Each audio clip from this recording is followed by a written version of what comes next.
can still hear me, right? Yep, I can hear you fine. All right. Give me 1 second, America. Hold on 1 second. I'm gonna be right there. Just gotta get myself ready for the show. Got a good show for y'all tonight. Yes, you are looking live at my art on my dining room wall. I'm saying, we're about to get into it here in just a second. Pardon the interruption. Shout out to Mike Wilbon and Tony Kornheiser, but I gotta get right. You know what I mean? I gotta get right. Bars is back, baby. Bars is back. Goat game, baby. We back. We back. Philadelphia, what's up? TBL, what's up, baby? What's up? Dilla, what's up, baby? We back. Welcome to the only sports podcast with the GOAT game. Brains and bars. It's a black and white thing. I'm A1, one half of the dynamic duo. You can check out every episode of It's a Black and White Thing by going to the podcast app of your choice. Wherever you find a good podcast, give us 5 stars. You know what I'm saying? GOAT game. Mess with your boy. You know what I'm saying? Bars is back. You can also check us out at YouTube by searching for @Brains and Bars. You can find us on Twitter, Instagram, TikTok, Facebook @Brains and Bars. Sorry I didn't have a chance to get it fully. You know what I'm saying? I'm a little wrinkly, but it's okay. We still fly though. We still fly though, baby. You know what I'm saying? Anyway, I got my guy in the building. You can hear him. You know what I'm saying? I got my homie, my ace, A Ward in the building. What's up, man? What's up? What's up? What we doing? What we why did doing? why did Remy want to free you? Why did she want to free you? Why was Remy wearing the free you shirt? Why she You want you not even free? now. You got security. You're not even famous. Why you from What you need security Pottsville? for? For Pottsville. You know what I'm saying? Oh man, did you watch it all? I have not watched it all. I have not watched it No, all. I ain't watched it all yet either. But I was crying on some of those parts. Yeah, man. Listen, man. Shout out to TBL, Takeover Philadelphia. Battle League. Shout out to Kenny, Dilla, the Mm-hmm. whole crew, man. Philadelphia. You know what I'm saying? It's going down. You know what I'm saying? Is it December, right? December 6th? Mm-hmm. Yep. December 6th, obviously, you'll be featured. Your battle versus Jada Nightwing. Slated to go down as well. Other announcements to come. You know what I'm saying? Got Reed versus Cortez. I think the whole card is out now. So we got a lot of bill collector Is the Cortez whole against card Jada. out yet? Well, I keep speaking out of turn. I thought maybe I saw a flyer with the whole drum, I but saw somebody say that, but I didn't look to see if they announced them because there's 10 battles. I didn't see if Loso's battle was announced yet, or if I'm or gonna if say no. I'm gonna say no on that. that I don't care because I already I don't I'm not worried about like about spoiling nothing because I already asked Chilla because they didn't really announce Real Deal's battle. It just popped up on some like flyer, with like somebody had posted it. And I was like, yo, I didn't see no like TBL announcement or nothing, but I guess somebody got all the flyers and been posting it. But Mm. but oh well. So yeah. No, I know there's 10 total battles. I don't think they announced Loso battle yet. And I think there's one other battle that I didn't see if they announced yet, which is it's not I mean it's all right. It's whatever. So That's what's up. That's what's up. So anyway, Philadelphia going down, man. Shout yeah. out to the respect, easy respect. You know what I'm saying? I just happened to cut on the face off and I was like, hey, I own that. I got that shirt. You know what I mean? And the Scully. And the Scully, you know what I'm saying? I'm here, baby. I'm here. You know what I mean? That's fire. I like the Yo, we shirt though. got I didn't realize it was Lacoste. it is. I saw this, listen, targeted ads or a mother on Instagram and I saw this. I was like, yo, I would like that. I like that shirt. Mhm. And wifey, I think I might have sent it to wifey, and then there it Yeah, was. It showed up. You know what I mean? nice. Very Yo, nice. shout Very out nice. to Matthew Lee in the building. What up, Matt Appreciate you. Lee? It's good, my guy. He Oh said he was the man. one who posted all the flyers. No, yeah. I'm all about that. I But see yeah, people man. like spoiling some of the announcements, and I was like, I mean, not everybody was getting like their own like rollout type announcement, but like I was with Real Deal in Tampa this weekend, and I was like, "Did you know your battle's like been announced?" He's like, "No, what?" And I like found a Twitter thing, and some guy was just like posting the flyers. I was like, "What the heck?" And then I asked Chilla, and Chilla was like, He said somebody probably announced it on like a stream. I don't know. I don't know if they announced it on. Oh, see, I'm kind of lagging a little bit, but yeah. But anyways, I don't know if they announced it during their little event this weekend or what. But yeah.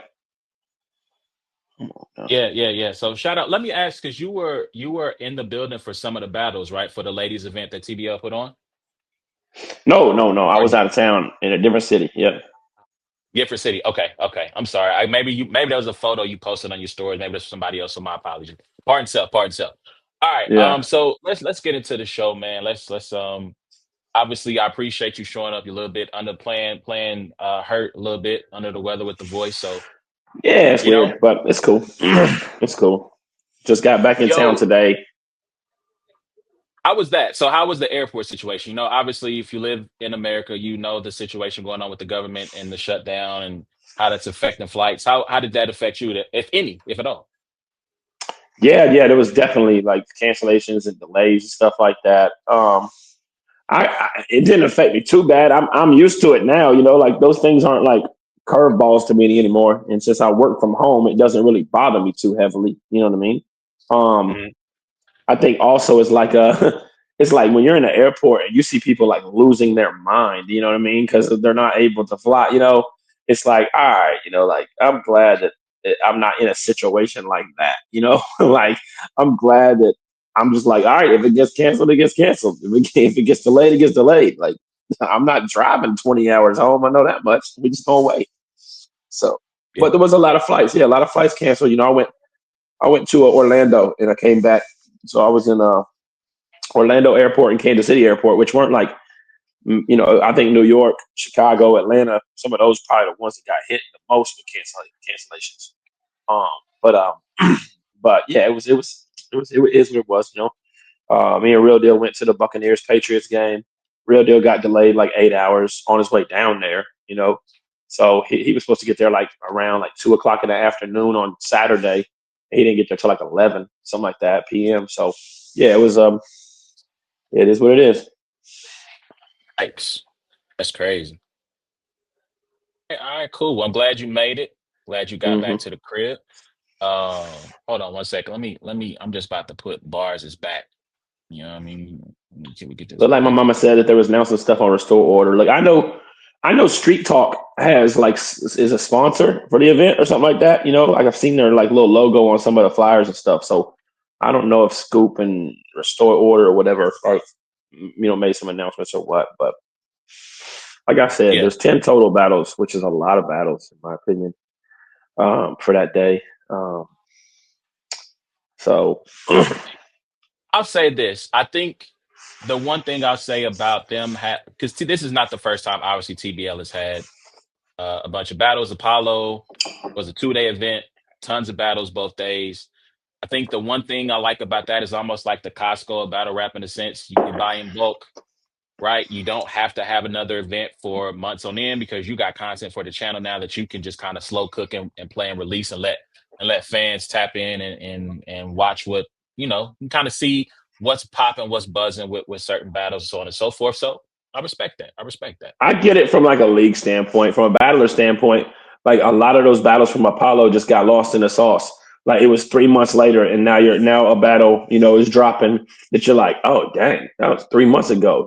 I forgot. And it's like if you're not Cassidy and Easy, or I'm obviously privileged. Most of the time my battles come out pretty quickly after the event.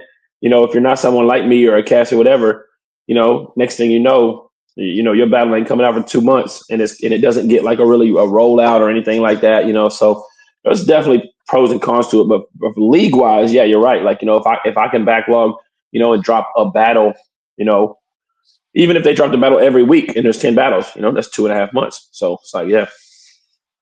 Yeah, yeah, yeah. I see the other side of it as well. I see the other side of it. Hmm. But yeah, man, let's get into it. Let's get into our discussions for tonight. I want to take a second to go back. I want to take a second to go back because we didn't talk about this. Shout out to the homie Titus from Let's Talk Battle Rap. He was on with us last week. And we didn't talk about this, but the Major League Baseball World Series went down I think now it's a couple of weeks.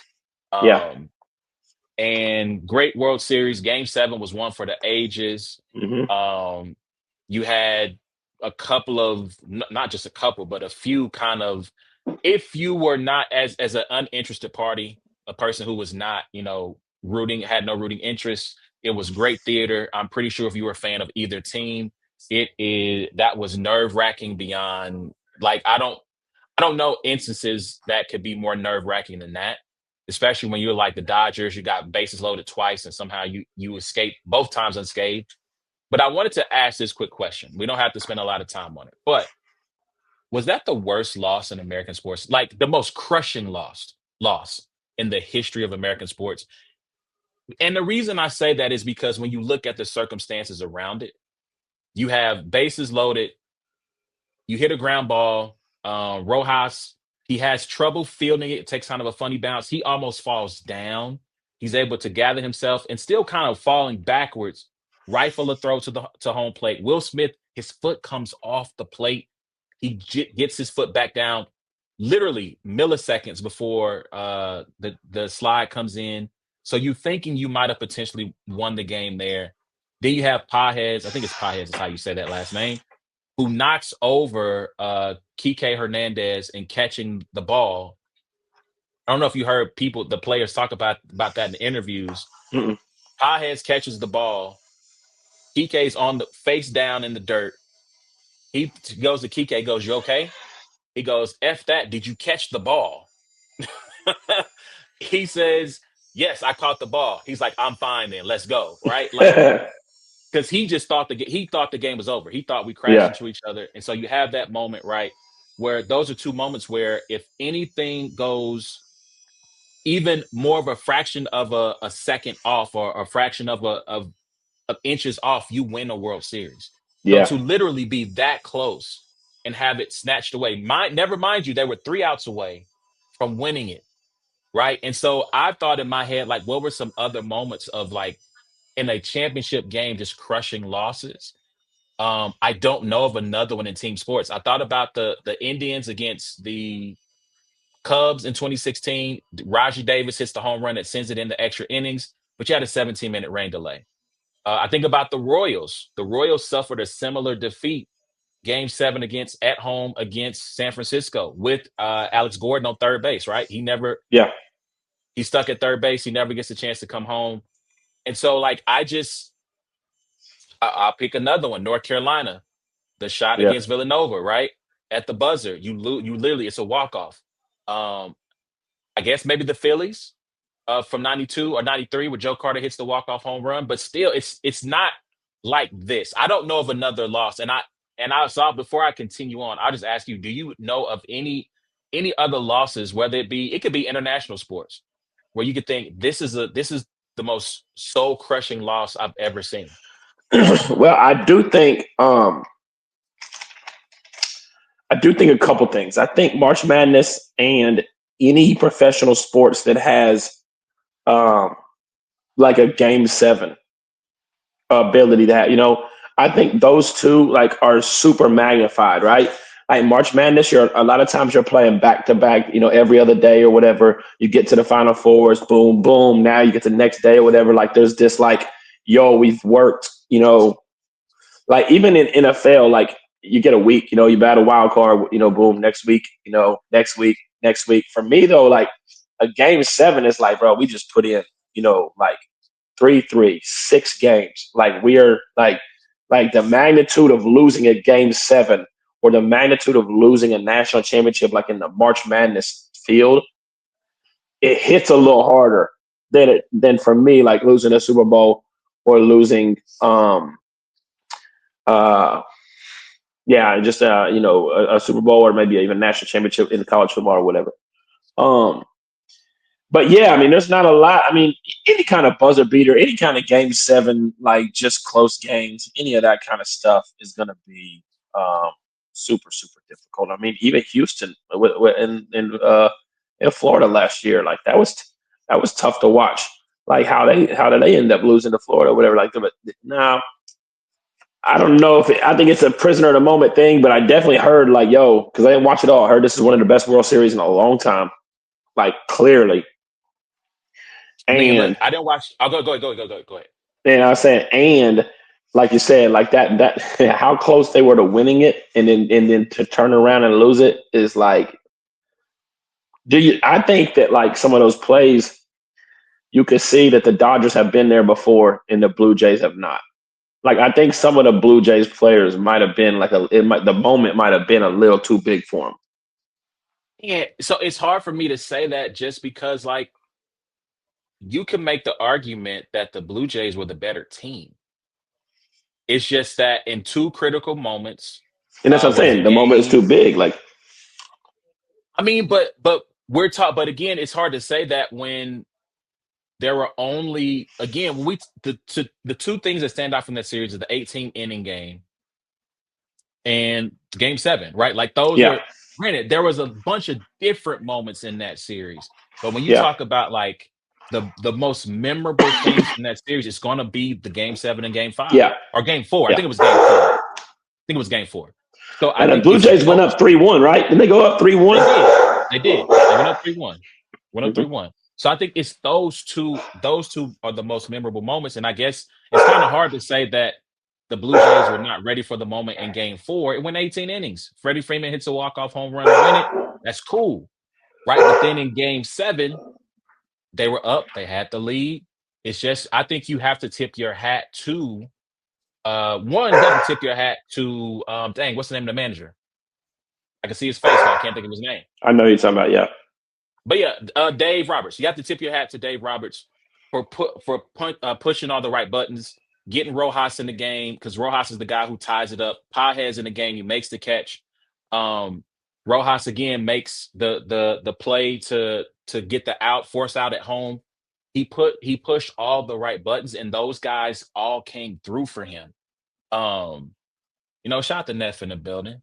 Go get the new single Anthony Davis on Spotify, by the way. Um, is it? I don't know if he put it on Spotify yet or not. He might have. my If fault. if I thought the no, link. Well, you might have posted the video. So you're right. You're right. You're right. I might have jumped ahead of yeah, myself. yeah, But yeah, but it's just like it's just in those. It's who's going to make a play, and it just so happened that the people who made the plays just happened to be the Blue Jays in those particular games that ended up being the deciding factor. But I just don't know. Where I don't know. Again, as a Carolina fan who gets PTSD from watching Chris Jenkins take that shot, it is ingrained in March Madness history forever. yeah, I hate seeing it brought up. That was hurt. I mean, for people who know the history of this show, that's the moment momentum died for me, right? Like that was hmm the idea of momentum died when that shot went through the net. But like it's because you had that moment where you had this fly ball deep, I mean, warning track shot. They're both conversion going. You think you can see them getting ready to crash into each other. And Pages is just strong enough to not be knocked off his point and still catch it, right? He was strong at the catch point. Again, you have that foresight at home where it looks like Rojas is going to fall down. And if he falls down, the game is over. yeah, He somehow steadies himself, fires at home, and by milliseconds, that the Royals were able to come back the next year. The Royals were able to come back the next year and win the World Series. I don't know how, if you're Toronto, how you find the testicular fortitude. Shout out to mankind. I yeah, don't know how you get the testicular fortitude to come back and win a World Series when you were that close. yeah, yeah, So I mean, again, there's some those were a few examples that stuck out from like a championship. I mean, people talk about the 3-0 comeback by the Red Sox, but that was 4 games. It wasn't one particular game where they just lost it. What do you think like about like in a game like Game 7 where it's back and forth, right? You got the lead, you whatever.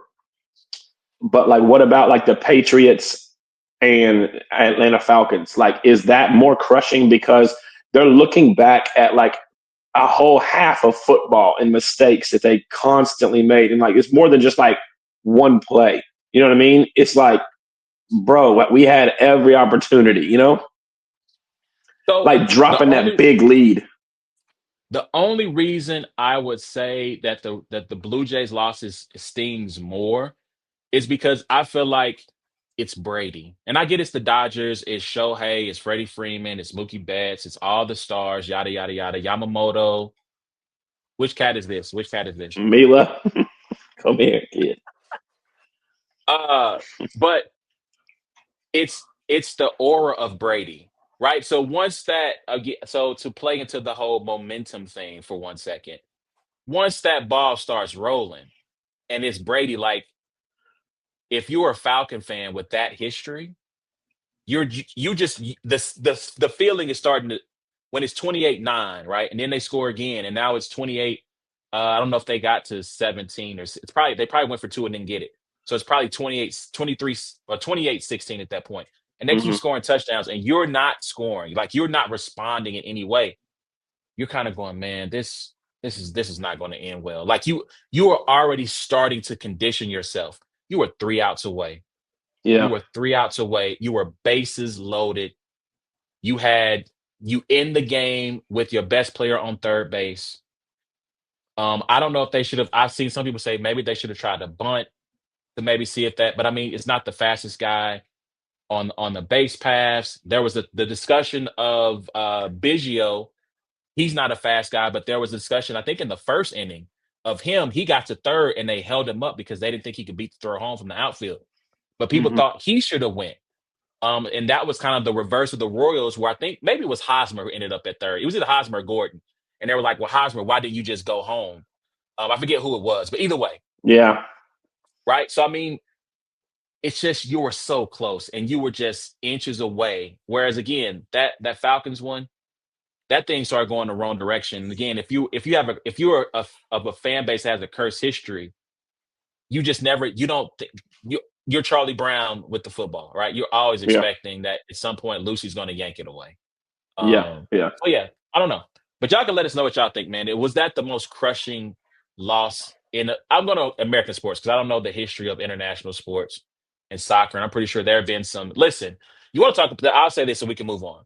You want to talk about crushing losses when you lose in a soccer match on what is essentially the last kick of the game. I have watched a couple of soccer matches that ended that way. Hmm. Um, there was, I think it was Sunderland, who's now in the Premier League. They were in their semifinal match, and they needed a goal to go to the next round. And literally, it was a free kick, maybe 40, 50 yards out. It gets into the box. The guy, I think he with his knee, scores off his knee. Pandemonium in the stadium, but the other team is just like they're crushed.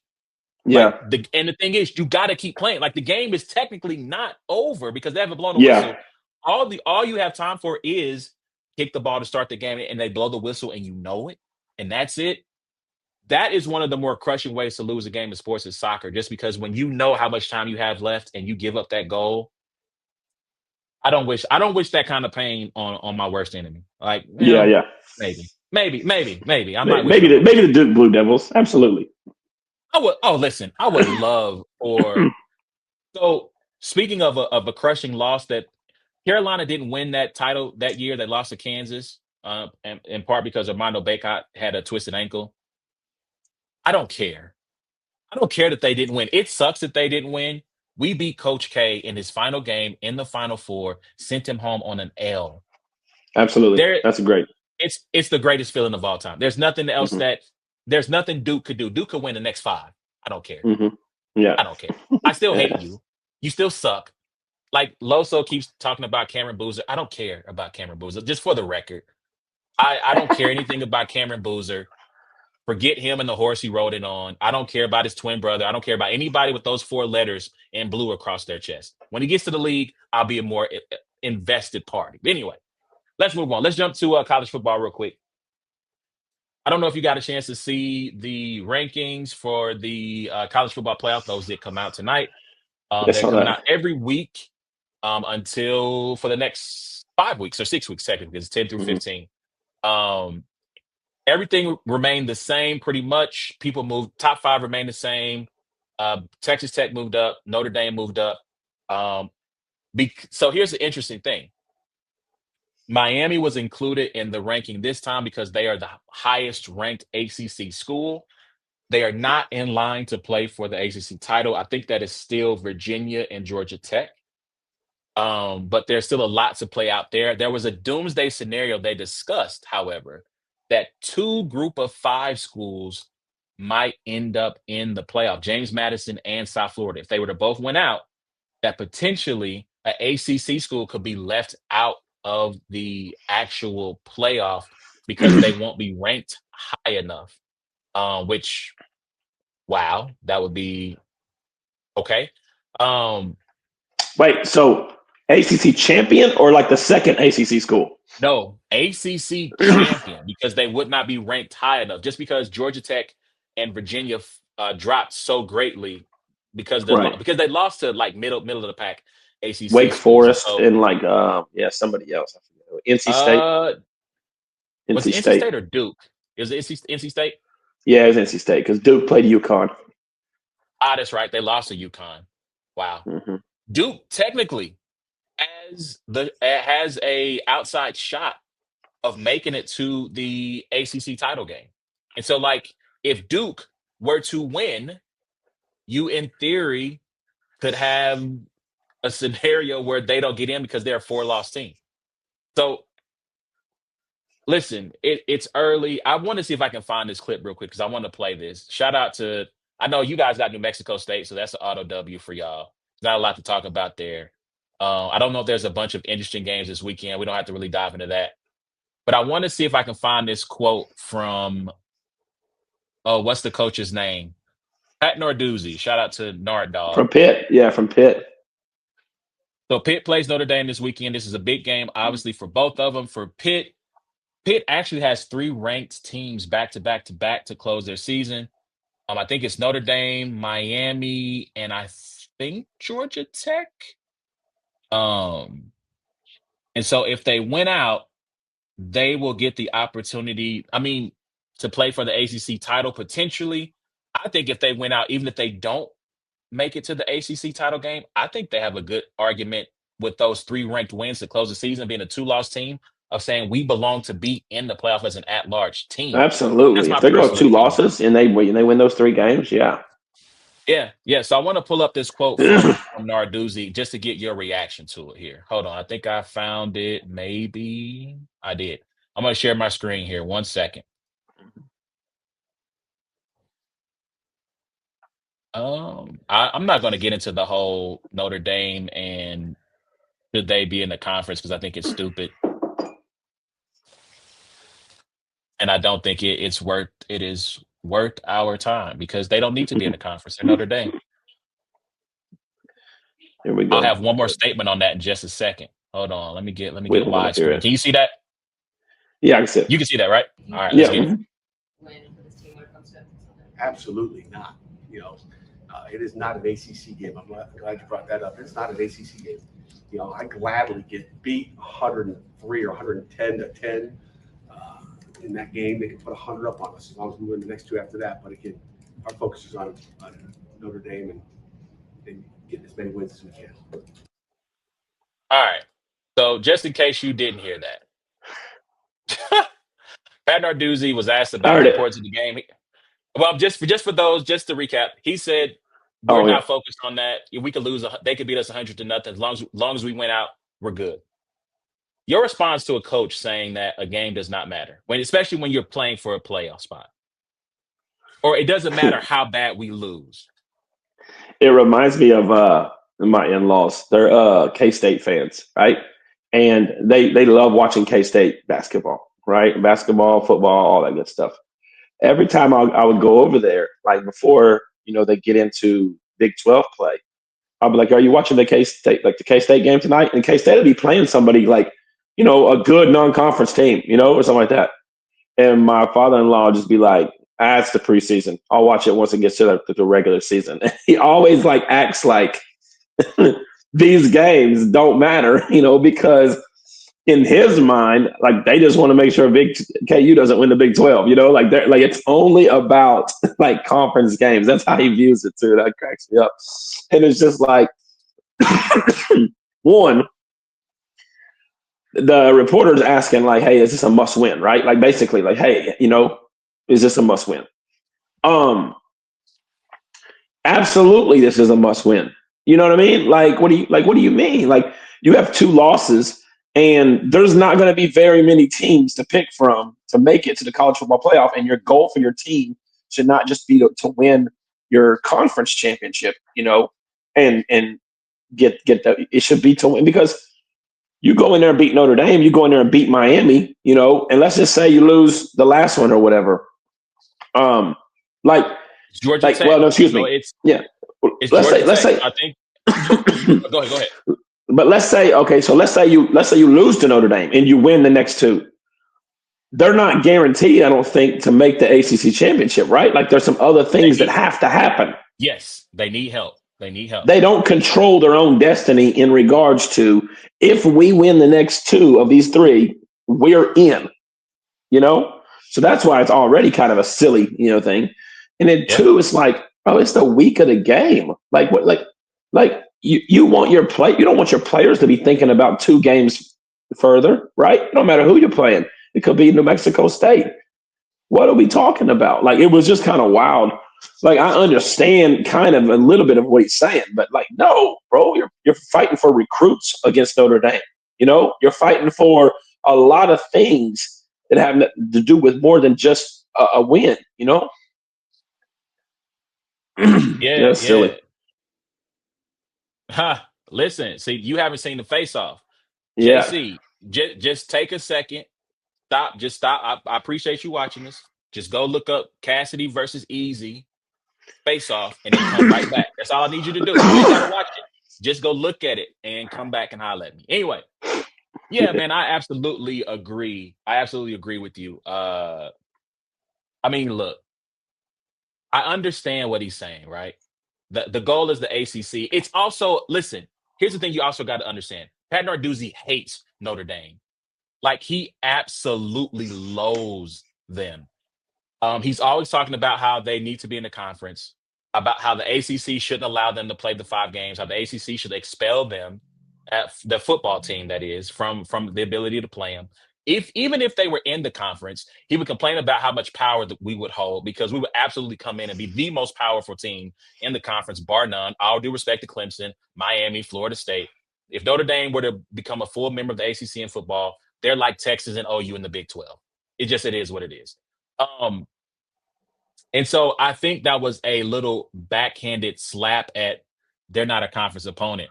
They don't yeah, matter. Right? Like I think that was a little bit of him getting at that too, which shout out to Joey McGuire, who decided to out of no thin air decided to take a swipe at Notre Dame about being in the conference. Um, but yeah, I think that's what it was. So I get his point of, yeah, if we lose, we still have our potential goals. But if you want to make the playoff, which is what you should want to win all of these games. Even a close loss might help you if you win the next two. You're a three yeah, loss team, so your odds of getting in really are truly diminished. But if you go and smack Georgia Tech and Miami back to back, it helps make your case. It helps make the case for you. So yeah, man. Last thing I'll say about Notre Dame, I'm going to do something on the show that I rarely do. I'm going to pick Notre Dame to win. I never pick Notre Dame to win games because I'm always afraid that the other shoe is going to drop. Pittsburgh is not to be. I think Pittsburgh is a good team, though. This is a rivalry game. I think I looked this up. They've played Pitt the fifth most of all their opponents in history. So this is a rivalry game. hmm Pitt does not like them. The last time Notre Dame played Pitt, they beat them like they almost put 100 up on them. I beat them like 55 to like 10 or something like that, something crazy a couple of years ago. They are much improved, a lot better. And so this is a tough game for Notre Dame. And if they don't show up to play, the Pittsburgh is going to be Acrisure Stadium's going to be rocking. They better be ready to play. The last thing I'll say about Notre Dame and its independence, y'all just hate us because y'all ain't us. That's all it is. Y'all not GOAT game. Barnes is back, baby. Y'all not 1,001 and 0, huh? Huh? Y'all can't go out on the street and say, yo, just us on our solo dolo tip. We want a TV deal. And then have NBC be like, well, bet, how would you like 70 million a year or 50 million a year? Excuse me. You know what I'm saying? I just saw someone talk about if Notre Dame joined the Big Ten, it would be like 3 schools joining. That's us. Listen, USC, Michigan. I know y'all having a little bit of an issue with the Big Ten and some of the money they trying to get. Come out here and join us, baby. It's independent life. INDEPENDENT. Do you know I'm what pretty that? Do sure you you know what spelled that that wrong. means? I'm pretty sure you I spelled did it spell wrong. it wrong, but just roll with me. I spelled it wrong. It's cool. It's all right. It's all right. I spelled it wrong. I spelled. Let's go. That's all I'm saying. Join us. The Better over on this side, baby. We got. energy, We bro. got. The We energy. got. I am the energy. We got $100 coming out the couch cushions, baby. Yeah. We wipe our tears with $100 bills. Yeah. Come join us. That's all I got to say. All right, man. Let's keep it moving. Let's keep it moving. Hey, now you really INDEPENDENT. You know what I mean. I need you to get this. You can't be from the South and not know how to quote this song, man. Ah, shoot. Anyway, man. Hell no. So, anyway, let's get into it, man. Let's get into the NFL. Let's talk about I mean so there's a lot of I know there's a lot of talk about uh Matt Stafford for MVP. Drake They May, put for- Sam Darnold, 40 Drake May, but you said the one Jonathan name that I want Taylor, to get to. Sam Darnold. But yeah, okay, yeah.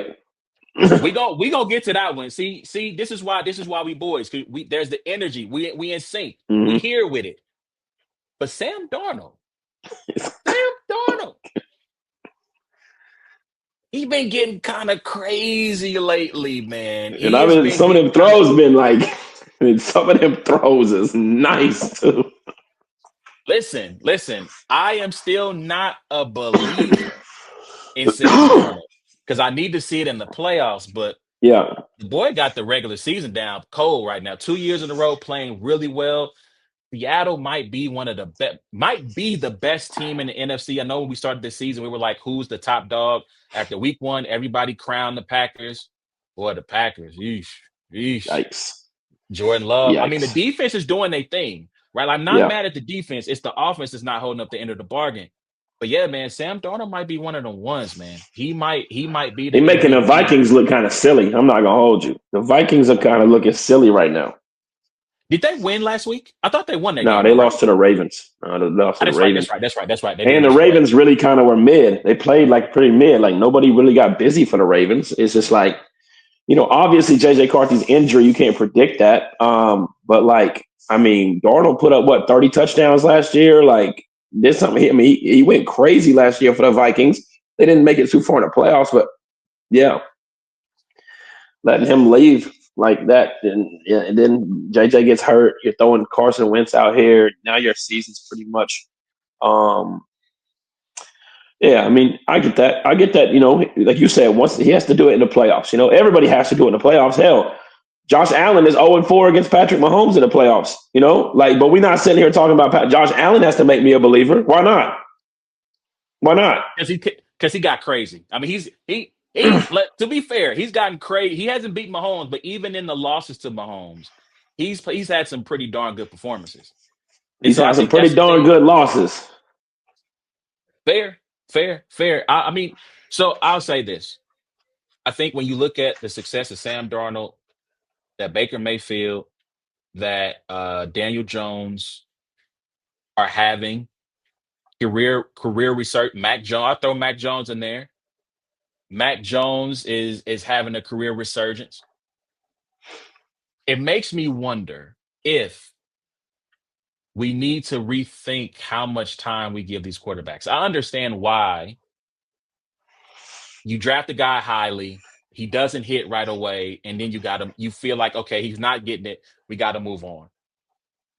I mean, listen, Carson Wentz bounced around from team to team to team. He never really got it together once he left Philly. So it's not like every quarterback who gets a second or third or fourth chance hits.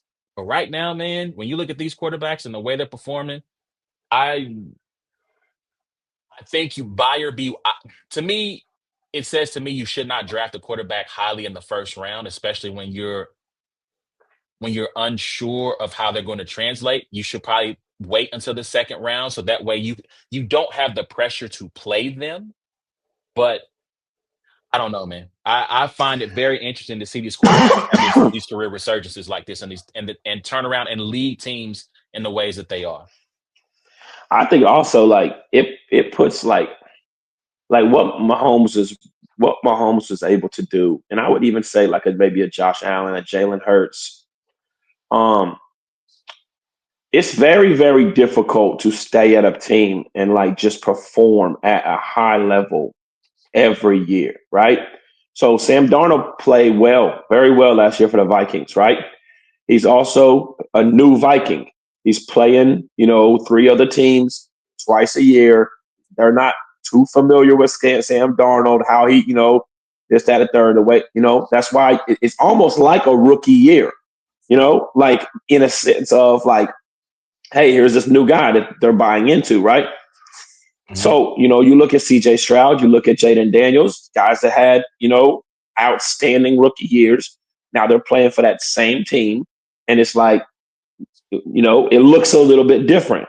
Sam Yeah. Darnold's benefiting from going to the Seahawks, right? Like, of course, they got tape from, but now he's playing three new teams, another whole new situation, a new whatever, you know what I mean? And it's like when you got a guy that stays with their team every year, they play them same teams, those same teams know what he does every year, how to, you know what I mean? And could dominate like Mahomes and Allen and some of these other guys, bro. It's different. It's different. I'm not saying like jumping team to team is not as.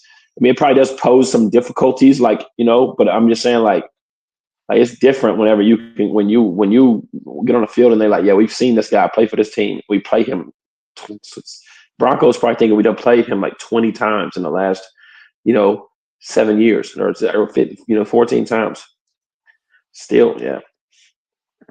Yeah. Yeah. Yeah. So we're gonna circle back to we're gonna close out by talking about Chiefs and Broncos. Uh, but let's get to the real MVP. Let's talk about the real MVP of the league right now. It's Jonathan Taylor. It's Jonathan Taylor. Shout out to all these quarterbacks doing their thing. Shout out to The you listing Colts, him as the second best running back in the league. I still believe that, by the way. I still believe that. I'm still listening. I ain't gonna switch up. I ain't gonna switch up on Bijan. You know what I'm saying? Just because the Falcons have hit a He little went rough head spot. to head with Bijan and put them numbers up. 286 Yeah. for the walk-off Selly. 3 tutties. You Oh, know my what? guy. Hey, you got me. You got me. Yeah. Yeah, man. But I mean, we're talking about. I get it. I understand that. Uh, that Daniel Jones is having a better year. Shout out to Titus. This JT can be MVP, but give Saquon his from last. Listen, Saquon should have broke the rushing record. If Saquon breaks the rushing record, I think he gets the MVP. He should have played the last game of the season just to break the record. But that's neither here nor there. But I also agree. I thought Saquon was the MVP of the NFL last year. All due respect to Josh Allen. Josh Allen had an amazing year. They've been waiting to give Josh Allen the MVP. So once he had they had the best record in the league, right? In the AFC. Who? The Bills last year, or was it the Chiefs? Oh, last year. Oh, no. Okay. I thought you were talking about this year. Yeah, I'm not sure if No, they did last year was have. the Chiefs. No, it was the Chiefs because the Chiefs they beat. Yeah, because we played them I went to the NFC Championship game at home. So, Yeah. So they had the best record. So my bad. But once he had the year he had, they've been wanting to give it to him. He was going to get it. But anyway, Jonathan, I get it. Daniel Jones is having a really good year. He's playing really well. It is no coincidence though that some of Daniel Jones's best years have coincided with having a top flight running back next to him in the backfield. There's a whole argument discussion that we had on this show about who's more important to the Giants, Saquon or Daniel Jones. And they are not where they are at without I'm sorry, I'm gonna say Saquon Barkley without JT. You know what I'm saying? And so shout out to Jonathan Taylor. That's my MVP. That's my MVP. You know what I'm saying? He's gonna get my vote if I had one. Bars is back, low. So you just got to go watch the face off between Cass and Easy and see see what it is. I'm the energy. I'm the energy. But anyway, he has 17 touchdowns, right? Is that what I read? Jonathan Taylor has 17 yeah, touchdowns right now. yeah. crazy. Yeah. So I mean, again, like, and when you look at those performances, 283 yards, like you said, 3 touchdowns, an 80-yard touchdown that gave them the lead, even though Atlanta came back and tied the game. The walk-off touchdown to close it. He is playing incredible football, and he's 15 touchdowns this year. Not well, I guess maybe 2 receiving. So my fault. You're Yeah, right, he's probably 17. got 2 receiving. Yeah. Yeah. So again, that's my MVP. We got to start giving respect to these running backs and the years that they put up. Shout out to this comment. I mean, shout out to Titus. Shane Steichen just needs a competent QB, and his teams becomes some sort of world beaters. Anthony Richardson, you may never see the field again. This is true. This is true. I don't know if he's on the AP type run. He might be. I haven't compared him, JC, but he's on a crazy run. But again, that whole point about quarterbacks getting a second life. I think Anthony Richardson, maybe not with Indianapolis, but he might, because he's got the tools. I would say send him to Jim Harbaugh, right? If Trey Lance ends up moving on, send him to Jim Harbaugh. I think Jim Harbaugh can straighten him out. Quiet as kept. Hey, Kyle. Last week on the show, I said maybe you trade Brock Purdy and make Mac Jones the new starting quarterback going forward. How about you trade Brock and then go get your boy that you drafted 3rd overall as your backup? I think he's ready now. That's all I'm saying. You want Trey Lance back? He looked good in the preseason, bro. He looked good in the preseason. Right. I would, as a backup, absolutely. Come on back. Make Mac the starter and bring Trey in as the backup. By the way, guys, let me just remind you, I'm ahead of my time, sometimes years out. You heard it here first, that the backup quarterback was the most important position on the field once you have your talent on both sides of the ball lined up. The 49ers will be in position for the first overall pick in the draft if they did not have Mac Jones. Please believe that. Please believe that. They will be in. Listen to me now, JC. Believe me later on. Yes, bring Trey Lance back to the Niners as a backup. Listen, absolutely. They're not keeping Mac Jones. They're paying Brock Purdy way too much money to keep Mac Jones as the starter, bro. Once Brock Purdy's fully healed, it's a wrap for Mac Jones, and then Max will go get some money somewhere else. Here's the thing, though. Well, he's technically under contract. I wouldn't trade him. I know I've seen people say, "Well, he's played so well, you got to trade him for a pick," and I hear you, but again, who's going to be the backup for Brock after that? I get it. He hit on Sam Darnold. He hit on Mac. Maybe if Trevor Lawrence, maybe he can fix him next. I'm just saying, just keep finding these quarterbacks who have a lot of talent, Kyle, and bring them in and just keep reclamation projects. You know what I mean? Look at Candace. Yay, go sports. That's hilarious.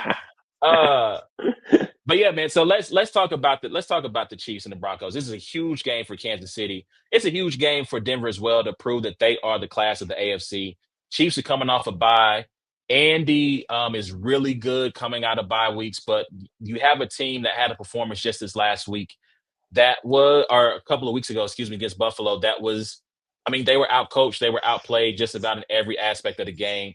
By the way, it is very frustrating for us as fans to say, hey, the way to beat the Bills is to run the ball. And I get it. Miami has better running backs than the Chiefs. But then to watch Achane, Jalen Wright, Bijan Robinson. Ollie Gord. Oh, you're talking about just that game? Just that game. But you can throw Bijan into the mix. Because they did the Buffalo the same way. Derrick Henry. Watch all these running backs run wild. And then I get it. You don't have the same caliber of running back, which, let me say this. I root for the Chiefs to do well, except when they play the Niners. But their insistence on not running the ball is making me hate them right now. Yeah. It makes me want to root against them to fail because it is arrogance to not go upgrade that position. And I've said this on the show time and time again. But be that as it may, how do you call this game? Denver. This is in Denver, right? This isn't at Arrowhead, right? In Denver, yeah. It's a must win. It's a must win. Like it's you can't go 5-5, and with the Broncos being what would be 9-2. 9-2. I mean, you can. This is for the division essentially. You lose Absolutely this for the game, you division. kiss the division goodbye. Because not only that, afterwards you got the Colts who are playing very well, and then 4 days later at the Cowboys. Now I get it, Cowboys defense is absolutely terrible. The Chiefs should not lose that game at all. But 4 days later on Thanksgiving, Dallas on Thanksgiving, anything can happen. Like these are games like you have to win because if you lose this game, you have to win out. Like to even maybe but yeah, I mean, now the Broncos have looked rough. Now, granted, they did play the Texans. Texans got a good defense, cool. But that game they beat the Raiders last week, Thursday Night Football. Oh, it's terrible. Like the Broncos are winning games that are like, yeah, obviously they came back against the Giants in the fourth quarter. Like they're really not far away from being, 5-4 as well. Like it's just, but yeah, it's definitely must win. It's on the road, and I think this is the game where you just remind them, like, hey, we're the Chiefs, you're the Broncos. Like I think this is what it has to be. But it is wild because up until the Buffalo game, the Chiefs were favored against Buffalo. Up after the Chiefs got Rashee Rice back, and we had two good wins. Everybody says this is the team to beat in the AFC. This is, the Chiefs are da da da da. And then you see how one bad game against the Buffalo Bills completely flips everything, week to week. And it's like, so, but yeah, it's definitely must win. I think the Chiefs go in. I think the Chiefs win. I need to see what the line is. I was wondering who would be favored because the Chiefs were favored at the Bills. And then the Yep. Broncos haven't played well. And I'm like, I wonder if the Chiefs are even, I would assume it's going to be Broncos like -2.5 maybe. But I'm gonna say Broncos -3. I think you're right. I'm not. I mean, I'm basically splitting hairs there, but let's see what Vegas is saying. 3.5. for the Chiefs are three and a Broncos, half point as of Monday. No, Chiefs 3.5 point favorite. yeah, it's crazy, ain't it? On the road against a team that's, the leading division, probably the best record in the AFC. No, does somebody have one loss in the AFC? No, everyone has at least two. Yeah. So tied for the best record in the AFC.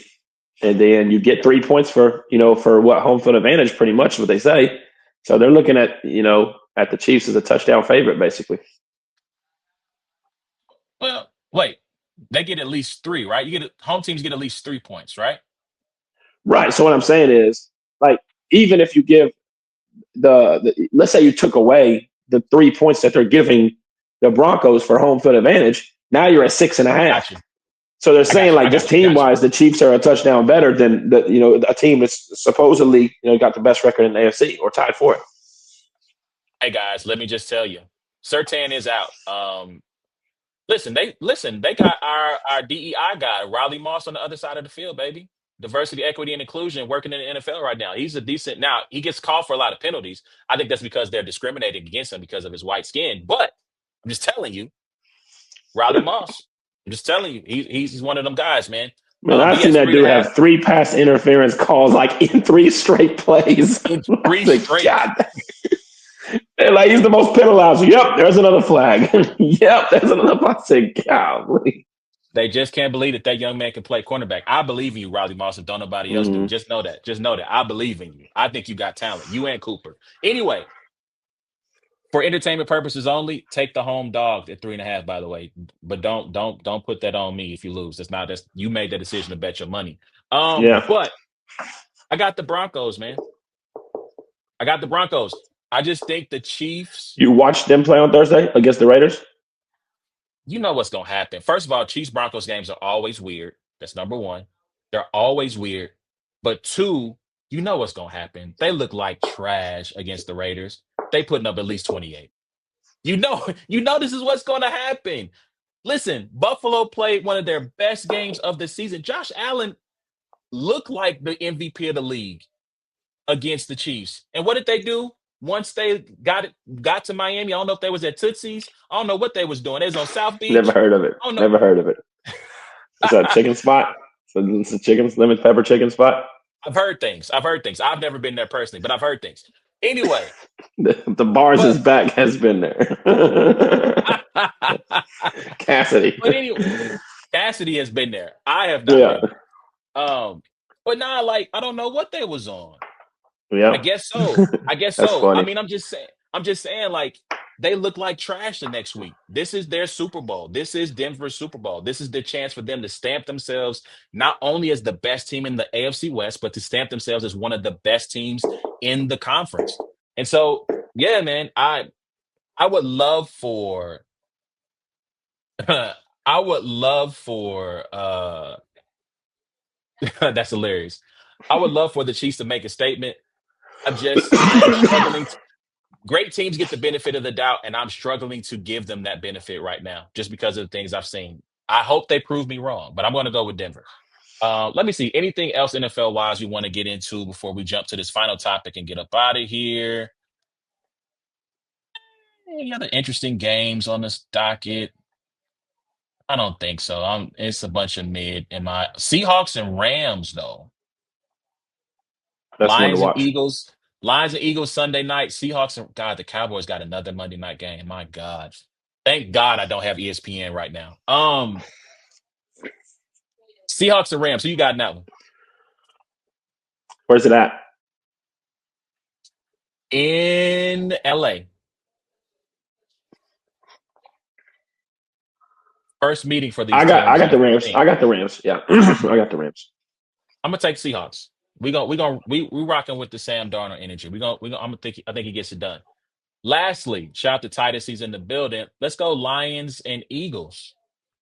I did not watch this game last night either. Thank God I didn't have ESPN last night either, because that game seemed like it was a stinker. Listen, guys, bad friends don't let friends watch bad football. That did not seem like that was an enjoyable watch based on my Well, Twitter experience reviewing it. I left the Orlando Magic Portland Trailblazers game early, and it ended up being like a buzzer beater, amazing game just to go to the bar to watch the Eagles and the freaking Packers be the worst sporting event I've seen on TV since last Thursday's Raiders and Broncos game. Listen, I'm gonna clip this and send this to that Twitter account, men posting L's, because that's an L, my friend. Like that was a great quiet as kept. NBA had a great night last night. Great Yeah, finishes. Cleveland and the Heat, crazy finish of that game. Yeah, Cade with a 40-point game. Spurs Bulls was entertaining. Like it was a great night. If you had League Pass, yeah, man, it was a great night. But anyway, wow. yeah. Oh well. I did not know this. So I do know that Dan Campbell is taking over play calling on the offensive side. Dan Campbell is calling plays for Detroit, and Jalen Hurts and AJ called a go ball on 4th down, up 3. This game will be chaos for the Titans. Yeah. Apparently Charlie agrees. Was that Charlie? Yeah, that's one of them. But yeah, so yeah, man. I'm gonna go Lions. I think I'm gonna go Lions on that one. I think they get the dub on that one. You got Lions or Eagles? I got Lions too. Yeah, I'm just wait. Where? I guess it does matter where it's at, but I still got the Lions. In Philly. Yes, I still got the Lions. Yeah. All right, real quick. Nico's fired. Dallas fans, y'all been chanting this now for what 6-7 months since the trade happened. They finally pulled the trigger on that. Your reaction to Nico getting the can? I wonder if it's based off the results of how they're playing so far this year, or if it's just like he was probably going to get fired. They needed to be a top. They need to be a playoff caliber team. That's what I was gonna say. Like, do you think like it was like okay, where it happened early because they just been really bad, or it's like yo, they already knew going into this season like he was under the microscope of making the playoffs or not. Yeah, they needed to be better than what they are, and they are not the worst team. I think the Pelicans are probably the worst team in the NBA. But they are one of the worst teams in the NBA. I think they only have one win. They came close last night. But in the last game of his tenure with the Mavericks, but they are. I'm sorry, my bad. They're 3-8. They're 3-8. Clippers are 3-7, by the way. Yikes. But yeah, I just think he had to like get it right. And here's this one point. I love the idea of the owner being like, "Hey guys, I'm sorry I made this decision." Like he didn't approve of it. Nico was a scapegoat. He lost his job because of a decision that the owners approved of. Now, it was a stupid idea to do it anyway, but yeah, he's done. He's done. If I'm Nico, I'm glad to be out of there. Like Brian Kelly, I'm happy to be out of LSU. Give me my money. I'm going to go do something else and count my millions. Personally, that's how I would feel if I was Nico Harrison. I'll say this last thing out the door. I know Jason Kidd is being killed for playing Cooper as a point guard, but I need people to go look at how Giannis is playing right now. And I need people to understand you got to see the vision. You got to see the vision. I get it. You want Did you Cooper to be did you see what Giannis said about the 3-pointer? No, what'd he say? So I guess they played them last night, right? Like, is that who they played? The Bucks and the Mavericks. The Bucks played. Yeah. And so Giannis hits a 3, and on his way back down, he points at Jason Kidd, and they asked him why, and he was like, "Well, because when he coached me, he told me don't shoot threes. Like you need to be down there doing this, that, and third, or whatever." And he's like, we have a good relationship. He's like, he helped me a whole lot. He was like, but I do feel like it kind of stunted my growth on on being that part of my game, getting to where it needed to be quicker. He said that in an interview today, and so I wonder if Kid is like kind of using Cooper like hey, we're not, we're going to make sure that we get you to where you need to be. Again, I see the vision, right? And the Mavericks are not going to compete for a championship anyway. So let's experiment a little bit. Let's get a little crazy. Let's make some mistakes. But I think Cooper's going to be better for it in year 3, 4, 5, and beyond. I think as a playmaker and finding his teammates because they have a solid foundation. They just got to continue to build and work on it. So that's all Yeah. I'm saying. That's all I'm saying. So, I really don't have too much more to talk about from the association. I am hopefully finally going to get some content uploaded this week about the NBA that you all will be able to check out come Sunday morning if I'm on my P's and Q's. I'm saying this out loud to hold myself accountable. So we'll see what happens. Anything else you want to talk about before we get out of here, man? Has anybody called LSU the buyout Bengals instead of the Bayou Bengals? Because that's kind of hilarious. I need to sell that to somebody. Where's the TV shows? I like that. Listen, you should call Brian Kelly, man, and be like, I got a t-shirt opportunity for you, my friend. The Absolutely. buyout Bengals is fire. Yeah. I really enjoy that. By the way, let me just say this on my way out the door. Let me give my eulogy to Brian Kelly. First off, pay that man his money. I don't know if anybody's ever seen Rounders. Pay that man his money. He has earned his bread. You know what I'm saying? Like, stop playing. Stop playing. He's earned his bread. To try to come back and say, well, we're going to fire him from cause when you got the governor talking about he got rid of him because he wasn't good enough, and we're not going to have all this other foolishness that he said. To try to come back and say, oh, well, we're firing him for cause. Unless you put a clause in this contract that said the cause is you lost too many games, he needs all 54 million, and he needs it Yeah. immediately. You know what I'm saying? You can Absolutely. do it. You can do it in monthly installments. You can do it every 3 months, whatever that looks like. But let me just say this. Yikes. Let me just say this. Prayers up, bro. That's a terrible feeling. Now, that is Absolutely. something I would not wish on my worst enemy. But Brian Kelly came to Notre Dame in a place where they needed incredible help. After Lou Holtz left, Bob Davie didn't work. Tyrone Willingham was a disaster. In between, I'm sorry, I forgot about the George O'Leary thing, which ended up being a debacle. That ended up with them landing at Tyrone Willingham after like 3 other people said no. After him, you get Charlie Weiss in the schematic advantage. That failed spectacularly. And Brian Kelly came in and restored the shine to the gold helmets at Notre Dame. Was he perfect? No. Was he lazy? Yes. Did he not recruit to his highest potential? Yes. All those things. But he made Notre Dame respectable again. He brought them back into the national conversation. And as a fan, I was satisfied with where he had brought Notre Dame. Make the college football playoff every few years, win a big game once every 5. Well, I would like to win them more than once every 5 or 6 Yeah. years, but he did that. And I was happy. And the best thing that he did for Notre Dame on his way out the door was he won a bidding war with LSU for Marcus Freeman.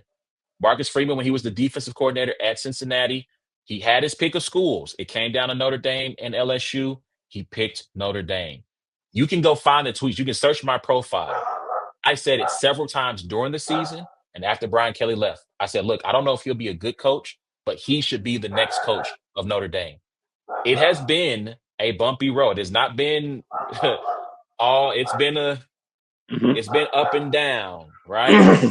It's been a roller coaster. They lost to Northern Illinois on my birthday. It was one of the worst birthdays of my 43 that I've had. Wait, I am 43, right? I am. It was one of the worst birthdays I've ever had in my life. I never forget when Riley Leonard threw the interception on that pass, and I lost it sitting at this table, lost my mind, beating my table, screaming, "Why would you do that?" And That's one funny. of my son was playing a game with his friends, and I could hear his friends mocking me. Why would you do that? Somebody's going crazy back there. Like, so again, it has not been a perfect road. It will continue to be a bumpy ride. But I, for one, am thankful for Brian Kelly. I wish you the best. I don't think you'll ever coach high-level football again because you don't want to work hard enough. So you could probably go to the MAC, FAU, FIU, one of those schools where they'll just be happy to have Brian Kelly, and you could probably make a few $1 million. You might Arkansas do hiring the probably. Arkansas. No, he's never getting an SEC job again. He doesn't. He doesn't want to recruit. Listen, he went to LSU because he looked at Ed Orgeron and he looked at Les Miles and said, if those guys could win down there, certainly I can do it. That was his whole thing. He thought the brand would do the job for him, and it's a different world. 30 years ago, the brand could do the job for you. In the NIL and transfer portal, you got to be more of a Yeah. player's coach, and he's a CEO coach. He doesn't want to get his hands dirty like that. So that's what I want to say. Thank you, Brian Kelly. I appreciate what you did for Notre Dame in more ways than one, and I wish you the best, and I wish you your success and good luck in getting your $54 million because you earned that $54 million. So that being said, anything else you want to say before we get out of here? Nah, man, I'm good, bro. Good to be back. Good to have you back. That's hilarious. That's funny.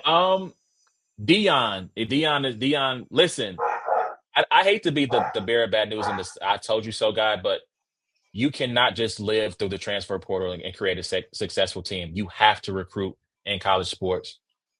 I know there's talk about, will Dion get fired? Will they let him go? And why would Colorado do that? You're Yeah. not as relevant, but as long as Dion is around, if they have one mediocre win, the cameras come back around. No, let Dion coach for as long as he wants to coach, which who knows how long he want to do that given his health issues. But Yeah, he's that's done not after this year. time, man. Oh, you think he's done after this year? Yeah, I think he's done after this year. I just hope that he doesn't hand the reins to Warren Sapp. Listen. I don't have a great analogy in the moment to come up with, but that would be like this would be like handing Charlie Sheen making him the head of CBS during the winning tenure. Very volatile, very unpredictable.